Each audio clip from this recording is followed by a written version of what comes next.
Hello everyone, myself Sudhir Pujara, Associate Professor of Mathematics from DVG Government College, Panipat. This is our fourth lecture on the topic of vector spaces, and in today's lecture we will discuss some examples related to subspaces, and then we will discuss some algebra of subspaces like union of subspaces and intersection of subspaces. The first example that we are going to discuss is if R is the set of real numbers, then which of the following are subspaces of R3 over R। हमें पता है कि R3 over R जो है that is a vector space under the usual addition and scalar multiplication, and here are given some subsets of this set R3, और इनमें से हमने चेक करना है कि इनमें से कौन से सबसेट R3 के सबस्पेसेस हैं और कौन से सबसेट R3 के सबस्पेसेस नहीं है। अब कोई सबसेट R3 का सबस्पेस है या नहीं है ये कैसे चेक करेंगे। हमने लास्ट टाइम ये थ्योरम की थी कि अगर V over F हमारे पास एक वेक्टर स्पेस है और W एक सबसेट है, नॉन एम्प्टी सबसेट है V का, then W is a subspace of V if and only if it is closed under addition and scalar multiplication. तो इसका मतलब अगर कोई सबसेट एडिशन के अंडर क्लोज नहीं है या स्केलर मल्टीप्लिकेशन के अंडर क्लोज नहीं है तो वो गिवन वेक्टर स्पेस का सबस्पेस नहीं होगा। इसके अलावा हमने एक और थ्योरम की थी कि अगर हम एडिशन और स्केलर मल्टीप्लिकेशन को कंबाइन कर दें तो हम प्रूव करते हैं कि AU plus BV belongs to W for all AB belongings to F and UV belong to W। तो हम कहते हैं कि W is a subspace of vector space V if and only if AU plus BV belongs to W for all AB belonging to F and UV belonging to W।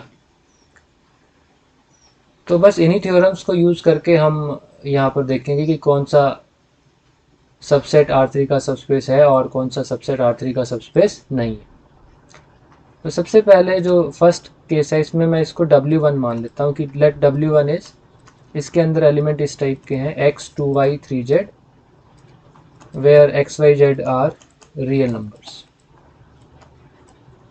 मतलब इसमें first element कोई भी real number हो सकता है, second element multiple of 2 है और third जो एलिमेंट है वो मल्टीपल ऑफ 3 है।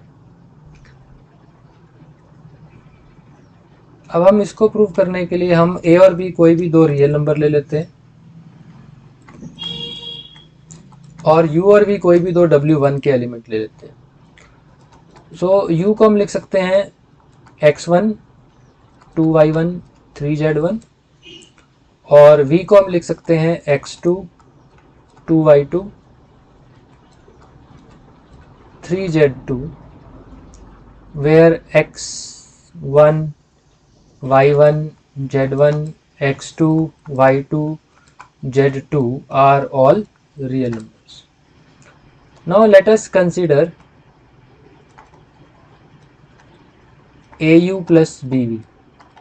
So that is A into x1 2y1 3z1 plus B into x2 2y2 3z2. Now according to definition of multiplication, A जो है वो कंपोनेंट वाइज इन तीनों कंपोनेंट से मल्टीप्लाई हो जाएगा। तो इसी तरह से ये हो जाएगा bx2 2by2 और 3bz2। Now there is component wise addition, so it will become ax1 plus bx2 2ay1 plus 2by2 3az1 plus 3bz2 which can be written as x dash 2y dash 3z dash। क्योंकि 2ay1 plus 2by2 में से हम 2 common निकाल सकते हैं और 3az1 plus 3bz2 से हम 3 कॉमन निकाल सकते हैं। सो आप यहाँ लिख सकते हैं कि where x dash is ax1 plus bx2, y dash is ay1 plus by2 and z dash is az1 plus bz2। अब क्योंकि a b x1 x2 y1 y2 और z1 z2 ये सारे रियल नंबर हैं तो x dash y dash z dash जो होंगे वो भी रियल नंबर होंगे और जो ये इस तरह का जो एलिमेंट आएगा x dash 2 y dash 3 z dash, it will definitely belong to W1. And according to the theorem, we have proved that W1 is a subspace of R3. ठीक है, अब सेकंड जो क्वेश्चन है, सेकंड क्वेश्चन में हमारे पास जो set है उसको मैंने W2 मान लिया। अब W2 के अंदर एलिमेंट इस टाइप के हैं x x x, where x belongs to the set of real number, है ना। So clearly it is a non-empty subset of R3. इसमें कैसे एलिमेंट है कि तीनों जो कंपोनेंट हैं x x x, all the three components in this subset of R3 are equal. तो अब इसको प्रूव करने के लिए भी हम क्या करते हैं कि हम W2 के दो एलिमेंट ले लेते हैं। एक एलिमेंट सपोज हमने ले लिया x x x और दूसरा एलिमेंट सपोज हमने ले लिया y y y, where x and y belong to the set of real number. और इसके अलावा हमने कोई दो एलिमेंट हमने ले लिए a और b जो रियल नंबर्स के सेट से बिलोंग करते हैं। Now again consider au plus bv, so that is a into x x x plus b into y y y. It becomes ax ax ax plus by by by, और जब इनको add करेंगे तो it will become ax plus by ax plus by ax plus by. That can be written as x dash x dash x dash, where x dash is ax plus by and belongs to the set of real number. and क्योंकि तीनों component equal आए हैं au plus bv करने पर, तो ये जो element है au plus bv it will definitely belong to the set W2 and hence W2 is a subspace of R3. Alright, अब नेक्स्ट हमारा जो थर्ड पार्ट था, थर्ड पार्ट क्या है? Third part is x y z, where x y z belong to the set of rational number. X y z belong to the set of rational number. Third part, let W3 is equal to, इसके अंदर element किस type के हैं? x y z type के element हैं, where x y z belong to the set of rational number. अब इसमें आप देखिए कि अगर मैं कोई भी W3 का एक एलिमेंट ले लेता हूँ, suppose I take 1 2 3, it is an element of W3, और एक मैंने कोई भी यहाँ पर √2 मैंने एक रियल नंबर ले लिया, it belongs to the set of real number, तो ये हमारा क्या हो गया? ये स्केलर हो गया। ठीक है, ये क्या हो गया? स्केलर। ये हमारा वेक्टर एलिमेंट हो गया। नाउ कंसीडर au, मतलब √2 into 1 2 3, so that gives you √2 2 √2 3 √2. now √2 is not a rational number, 2 √2 is not a rational number, 3 √2 is not a rational number. तो ये जो ट्रिपलेट है it does not belong to the set W3. so W3 is not closed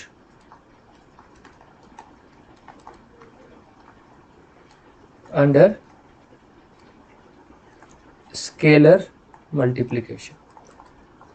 तो हम कह सकते हैं कि जो W3 है that is not closed under scalar multiplication and hence W3 is not a subspace of R3 over the set of real number. ठीक है, तो W3 जो है that is not a subspace over the of the vector space R3 over the set of real numbers. अब next fourth part जो है हमारा वो है फोर्थ पार्ट में हम इस सेट को W4 मान लेते हैं। इसके अंदर वो ट्रिपलेट्स हैं जहां पर x y z real number तो हैं, लेकिन जो फर्स्ट कंपोनेंट है वो ग्रेटर देन इक्वल टू 0 है, that is always greater than equal to 0। अब यहां पर भी आप क्या करो, आप u को एक एलिमेंट ले लो W4 का। ठीक है, सपोज मैंने ले लिया -1 नहीं हो सकता इसमें, क्योंकि इसमें फर्स्ट कंपोनेंट हमेशा या तो 0 या पॉजिटिव लेना है, तो हम ले लेते हैं 1, -2 और 3। ये W4 का एक एलिमेंट है because the first component is greater than 0, और सेकंड और थर्ड कंपोनेंट कोई भी रियल नंबर हो सकता है। ए मैंने यहाँ पर एक रियल नंबर लेना है, स्केलर मल्टीपल लेना है, इसको हम ले लेते हैं -2। It is a real number. Now what is AU? That is -2 into 1 -2 3, so that becomes -2 4 -6. Now here first component is less than 0, so that means this does not belong to the set W4, and hence W4 is not closed under scalar multiplication, and therefore W4 is not a subspace of R3 over R. Clear? तो इस तरह से हम questions को देख के कर सकते हैं कि, और ये चेक कर सकते हैं कि इनमें से कौन सा सबसेट गिवन वेक्टर स्पेस का सबस्पेस है या नहीं। Alright, so next we come to the theorem regarding intersection of two subspaces, and this theorem here says the intersection of two subspaces W1 and W2 of a vector space V is also a subspace of V. अगर W1 और W2 दो subspaces हैं तो उनकी intersection भी उस vector space का क्या होगा? एक सबस्पेस होगा। अब यहां पर हमने प्रूव करना है W1 intersection W2. It is required to prove here that W1 intersection W2 is a subspace of V over F. So यहाँ पर सबसे पहले तो हम ये प्रूव करेंगे कि W1 intersection W2 is a non-empty subset of V, and then we will prove that it is a subspace of V. तो ऐसा कौन सा एलिमेंट है जो W1 में भी होगा और W2 में भी होगा, और इसलिए W1 intersection W2 जो है वो नॉन एम्प्टी हो जाएगा?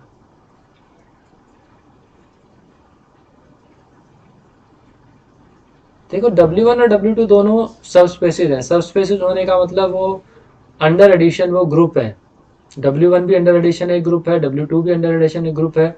तो जीरो जो एलिमेंट होगा, जो एडिटिव आइडेंटिटी होगी, ये W1 में भी बिलोंग करेगा, और जीरो जो होगा वो W2 में भी बिलोंग करेगा। ऐसा क्यों है? Because W1 and W2 are subspaces, और सबस्पेसेस होने का मतलब they are groups under addition. तो इस वजह से जो एडिटिव आइडेंटिटी है जीरो, वो W1 में भी बिलोंग करेगी और W2 में भी बिलोंग करेगी। और अगर W1 के अंदर भी बिलोंग करती है एंड W2 के अंदर भी बिलोंग करती है तो उनकी इंटरसेक्शन में भी बिलोंग करेगी। Zero belongs to W1 intersection W2, और जीरो किसका एलिमेंट था? वो V का एलिमेंट भी था। Hence W1 intersection W2 is a non-empty subset of V. अब हमें इसको सबस्पेस प्रूव करना है। सबस्पेस कैसे प्रूव करते हैं? हम A और B कोई दो एलिमेंट W1 इंटरसेक्शन W2 के लेते हैं, क्योंकि इसको हमें सबस्पेस प्रूव करना है। और यहाँ पर A और B कोई भी दो एलिमेंट हम फील्ड F के लेते हैं, और W1 इंटरसेक्शन W2 के एलिमेंट ले लेते हैं U और V। सो U और V हमने कोई दो आर्बिट्ररी एलिमेंट ले लिए W1 इंटरसेक्शन W2 के, और A और B हमने कोई दो आर्बिट्ररी एलिमेंट ले लिए फील्ड F के। अब क्या प्रूव करना है? It is now required to show that AU plus BV belongs to W1 intersection W2। तो ये थ्योरम जो आज के लेक्चर में भी मैंने शुरू में डिस्कस की थी, उस थ्योरम के हिसाब से अगर मुझे W1 इंटरसेक्शन W2 को सबस्पेस प्रूव करना है तो I have to show that AU plus BV belongs to W1 intersection W2। ठीक है, अब देखिए U और V W1 इंटरसेक्शन W2 में बिलोंग करते हैं। इसका मतलब क्या हो गया कि UV belongs to W1 and U और V जो दोनों एलिमेंट हैं वो W2 में भी बिलोंग करते हैं। अब A और B हमने F के एलिमेंट लिए हैं, A और B हमने F के एलिमेंट लिए। अब देखो A और B F के एलिमेंट है, U और V W1 के एलिमेंट है, तो ये इंप्लाई करता है AU plus BV belongs to W1। क्यों? As W1 and W2 are subspaces of V, क्योंकि W1 और W2 V के सबस्पेसेस हैं। तो अगर आप A और B F के एलिमेंट लो, U और V W1 के एलिमेंट लो, तो W1 is closed under scalar addition, vector addition and scalar multiplication. So AU plus BV belongs to W1, and similarly AU plus BV belongs to W2. अब AU plus BV W1 में भी belong करता है, AU plus BV W2 में भी belong करता है। इसका मतलब AU plus BV belongs to W1 intersection W2। अब यहाँ पर आपने U और V W1 इंटरसेक्शन W2 के कोई भी दो आर्बिट्ररी एलिमेंट लिए थे, A और B कोई भी दो आपने फील्ड के एलिमेंट लिए थे। So I can write AU plus BV belongs to W1 intersection W2 for all AB belonging to F and UV belonging to W1 intersection W2, and hence W1 intersection W2 is a subspace of the given vector space V over F. All right. So अब हमने देखा कि दो subspaces की intersection हमेशा एक subspace होती है, बट क्या ये यूनियन के लिए भी ट्रू है? Union of two subspaces of a vector space V over F may not be a subspace of V. अगर एक वेक्टर स्पेस के आप दो सबस्पेस लेते हैं W1 और W2, तो ऐसा जरूरी नहीं है कि W1 यूनियन W2 जो है वो भी V का एक सबस्पेस हो। इसके लिए हम क्या करते हैं, एक एग्जांपल देते हैं आपको, एक एग्जांपल से ये चीज हम क्लियर करेंगे। यहाँ पे जो सबस्पेस मैंने, वेक्टर स्पेस जो मैंने लिया, वो मैंने ले लिया R3 over R, और इसके हम दो सबस्पेसेस ले लेते हैं W1 और W2। सो W1 हमने सबस्पेस लिया X00 where X is any real number, और W2 हमने लिया 0Y0 where Y is any real number। तो W1 जो है उसमें फर्स्ट कंपोनेंट कुछ भी हो सकता है, सेकंड और थर्ड कंपोनेंट 0 है। W2 जो है उसमें आपके फर्स्ट और थर्ड कंपोनेंट 0 है और सेकंड कंपोनेंट कुछ भी हो सकता है। And these are two subspaces of R3 over R। ना अगर ये दोनों सबस्पेसेस हैं, आप चेक कर सकते हो कि ये दोनों, these are actually the subspaces of R3 over R. It is very easy to show that W1 and W2 are subspaces of R3 over R. Now what about W1 union W2? W1 union W2 में देखिए जो element होगा वो किस तरह का element होगा। अगर कोई element U W1 union W2 में बिलोंग करता है, तो U या तो X00 टाइप का होगा या 0Y0 टाइप का होगा, वेयर, और यहां पर हमारे जो X और Y हैं वो कहां से बिलोंग करेंगे, रियल नंबर से। तो W1 यूनियन W2 में वही एलिमेंट हो सकते हैं जिसमें या तो फर्स्ट कंपोनेंट को छोड़ के बाकी दोनों कंपोनेंट 0 हो, या सेकंड कंपोनेंट को छोड़कर बाकी दोनों कंपोनेंट 0 हो। अब देखिए, क्या W1 यूनियन W2 सबस्पेस है वेक्टर स्पेस का, V का? इसके लिए पहले हम ये चेक कर लेते हैं क्या ये क्लोज्ड है under addition and scalar multiplication. तो आप W1 यूनियन W2 के कोई भी दो एलिमेंट ले लीजिए। लेट U मैंने एलिमेंट ले लिया 1 0 0, इसमें फर्स्ट कंपोनेंट 1 है, बाकी दोनों 0 है, तो ये W1 यूनियन W2 में बिलोंग करता है।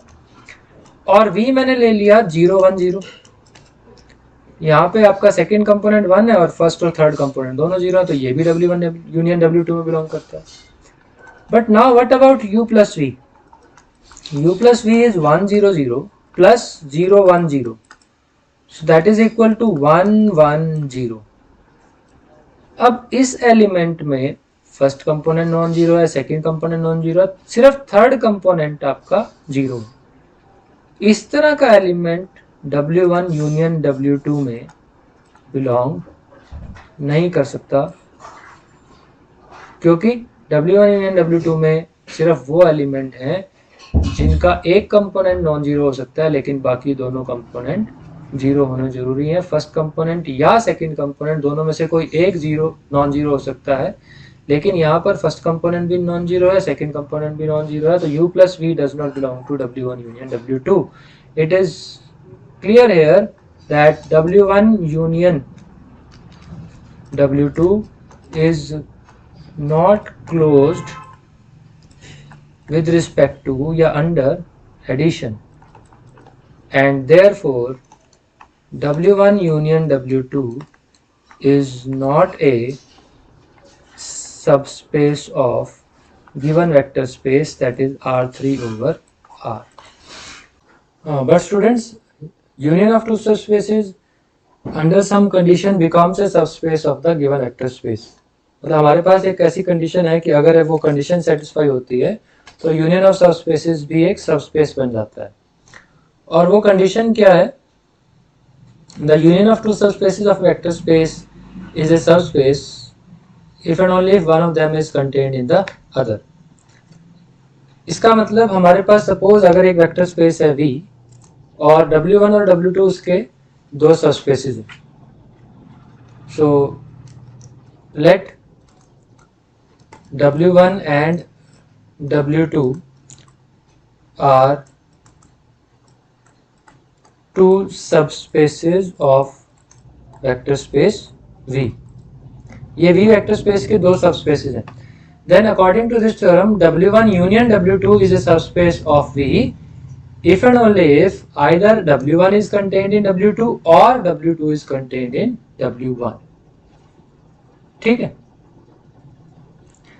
अब पहले केस में हम मान लेते हैं कि suppose W1 is contained in W2 and this implies, इसका मतलब क्या होगा?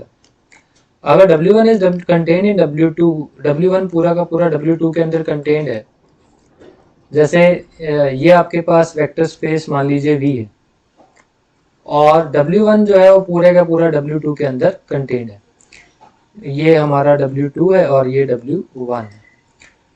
तो अगर W1 पूरे का पूरा W2 में कंटेन्ड है तो W1 यूनियन W2 क्या होगा? That would be obviously equal to W2, और W2 एक V का सबस्पेस है, therefore W1 union W2 is also a subspace of V, है ना? So this implies W1 union W2 is a subspace of V. क्यों? क्योंकि W1 union W2 W2 के equal है और W2 तो V का एक सबस्पेस है ही है। And if W2 is contained in W1, अगर W2 W1 के अंदर कंटेन्ड होगा तो W1 यूनियन W2 करने पर W1 आ जाएगा, और W1 जो है वो खुद एक सबस्पेस है V का, तो इस केस में भी W1 union W2 is a subspace of V। तो अगर W1 W2 के अंदर कंटेन्ड है या W2 W1 के अंदर कंटेन्ड है तो उनकी यूनियन करने पर हमें V का एक सबस्पेस मिल जाएगा। W1 union W2 will be A subspace of V। अब कन्वर्स पार्ट इसको हम थोड़ा ध्यान से समझ लेंगे। अब कन्वर्सली हमें ये गिवन है, let us suppose that it is given to us that W1 union W2 is a subspace of V। ये हमें दिया हुआ है कि W1 union W2 is a subspace of V, and it is required to prove that either W1 is contained in W2 or W2 is contained in W1. But suppose हम इससे उल्टा suppose कर लेते हैं, we suppose to the contrary that neither W1 is contained in W2, मतलब neither W1 is a subset of W2 nor W2 is a subset of W1. ठीक है। तो क्या कंडीशन है यहाँ पर देखिए कि अगर आपके पास ये V एक वेक्टर स्पेस है तो ना तो W1 पूरे का पूरा W2 के अंदर कंटेंट है और ना ही आपका W2 पूरे का पूरा W1 के अंदर कंटेंट है। इसका ये मतलब है कि आपको W1 के अंदर कोई ना कोई ऐसा एलिमेंट, कम से कम एक एलिमेंट जरूर मिलेगा जो W2 में ना हो, और इसी तरह से W2 के अंदर भी आपको कम से कम एक एलिमेंट ऐसा जरूर मिलेगा जो W1 में ना हो। ठीक है, सो इसको हम लिख लेते हैं। So there exist U which belongs to W1 but U does not belong to W2. Also there exists V that belongs to W2 but V does not belong to W1, है ना। तो ये दो हमारे पास एलिमेंट्स आ गए। U W1 में belong करता है बट W2 में बिलोंग नहीं करता, V W2 में बिलोंग करता है बट V W1 में बिलोंग नहीं करता। लेकिन इन दोनों कंडीशन से एक बात तो क्लियर है, from 1 and 2 it is clear that U और V ये दोनों एलिमेंट W1 यूनियन W2 में तो बिलोंग करते ही, क्योंकि यूनियन में तो वो एलिमेंट आएगा जो या तो W1 में हो या W2 में हो। U W1 में है, V W2 में है, तो इसका मतलब U और V दोनों W1 यूनियन W2 में बिलोंग करते हैं। And W1 union W2 it is a subspace of V and therefore it should be closed under addition. So U plus V belongs to W1 union W2. अब इसका क्या मतलब है? U plus V belongs to W1 union W2 का मतलब है कि U plus V या तो W1 में बिलोंग करेगा या W2 में बिलोंग करेगा, या दोनों में भी बिलोंग कर सकता है, बट द फर्स्ट कंडीशन है कि either it belongs to W1 और इट बिलोंग्स टू W2, किसी ना किसी एक में तो बिलोंग करेगा ही करेगा। U plus V belongs to W1 और U plus V belongs to W2। अब होगा क्या अगर मान लीजिए U plus V W1 में बिलोंग करता है, if U plus V belongs to W1 also U belongs to W1, और क्योंकि W1 एक सबस्पेस है तो हम लिख सकते हैं कि U plus V minus U belongs to W1 and U plus V minus U का मतलब V belongs to W1, but this is a contradiction from 2।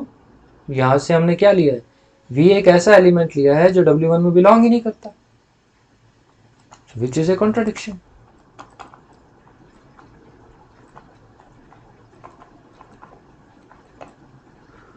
तो अगर U plus V W1 में बिलोंग करता है तो हमारे पास एक कॉन्ट्राडिक्शन आ गई। अगेन अगर U plus V W2 में बिलोंग करता है तो अब हम V ले लेते हैं, जो V एलिमेंट है वो W2 में बिलोंग करता है।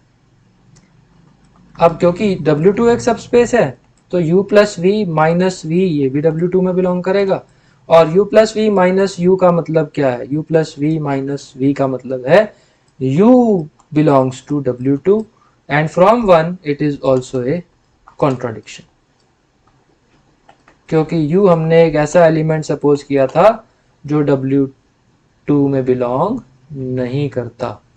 सो यहाँ पर इन दोनों पार्ट्स में हमारे पास कॉन्ट्राडिक्शन आ गई। तो दोनों पार्ट्स में कॉन्ट्राडिक्शन आने का मतलब क्या होगा कि हमारी जो सपोजिशन है, जो हमारी एजम्पशन है वो गलत है। So our assumption is wrong. Why? Because we have arrived at some contradiction। And हमने क्या एज्यूम किया था? हमने एज्यूम किया था कि ना तो W1 W2 के अंदर कंटेंट है और ना ही W2 W1 के अंदर कंटेंट है। Hence either W1 is contained in W2 or W2 is contained in W2, and this completes the proof of this theorem कि अगर W1 यूनियन W2 V का एक सबस्पेस है तो या तो W1 W2 का सबसेट होगा अदरवाइज W2 W1 का सबस्पेस होगा। So that's all for today's lecture. आप सबस्पेसेस के कुछ और क्वेश्चंस आप ट्राई कीजिए, प्रैक्टिस कीजिए, और all for today's lecture. Thank you very much.